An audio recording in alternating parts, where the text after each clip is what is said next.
So, a problem you might not be aware of with a bunch of different keypads and stuff like that, is that they're not the biggest, and a lot of space is taken up by a bunch of other things.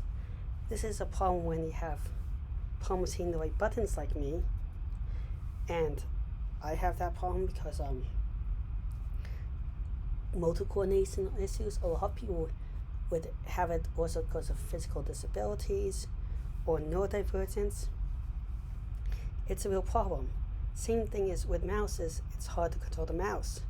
But also even normal people are not the most accurate with the mouse because you're moving a small thing onto a bigger surface. So you can't do as fine movements. There are ways of making it finer with like pens or something like other attachments. But you don't always have that. I have just thought of a way that we can make the whole thing kind of more of accommodating. And that is, what if we took first the keypad and we spread it out along the whole edges? And the way we do this more is we take out the speakers and we put the speakers in those little gaps in between each of the little buttons. Now, you also might point out, when we have virtual, not just virtual buttons, like two iPads or something attached together. Well, the thing about touch screens is for some people with disabilities, they don't give the haptic, which means touch, feedback that they use to navigate in the keyboard, or they just simply enjoy, or they can't as precisely feel around it. So I'm saying keep the keys, but put the little microphone spread across each of the little places. Now this might be difficult, but I think an engineer could come up with a design for it. I mean, we see the very small microphones in your phone, and your phone is very densely packed, so I totally think it's possible. Then taking the unused space that we have the mouse pad now and spreading it out so you have a huge mouse pad, and you can have a border where you can make it act like a small mouse or a big mouse. The border is if you don't want to use your hand across the whole thing, because for some people a small mouse is more convenient. I will admit that, as you don't want to use a two-handed mouse or something. For some people might find that two-handed mouse is even faster now, or that mouse where you have one hand but you move it across the whole thing. You get the point. And then you could even have the little different regions of the mouse maybe in the future do different things, or for more precise control.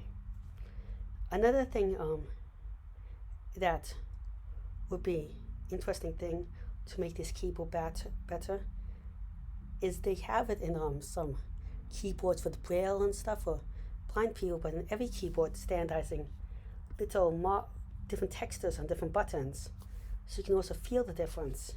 Maybe even different colors for people that can just more fast identify, because you can see a color more fast than you can see a letter or something identify it. This won't obviously help people colorblind, and the more you learn about buttons and the placement, the less it'll help. But for beginners, it could also help people like me that have a hard time adjusting from one keyboard to another keyboard, just quickly learn how to lay out the keyboard, because I have trouble adjusting from the small keyboard on my phone to my computer because everything is in a different place. And having it more spread out can help reduce problems like carpal tunnel and stuff like that, or wear and tear. Like you might notice that when you're texting with your thumbs or something, you feel it a lot faster on a small thing. The bigger thing is, less you feel it, you can still get it, but like a pianist gets carpal tunnel a lot less than a person that works on that tiny keyboard all day. All these benefits will come from having this redesign. An even better one might be to start including no speaker, but have the speaker actually invisible and behind the buttons or in the screen itself, and it's behind that screen that you can see. That would mean making all this technology very flat, but I think it's possible.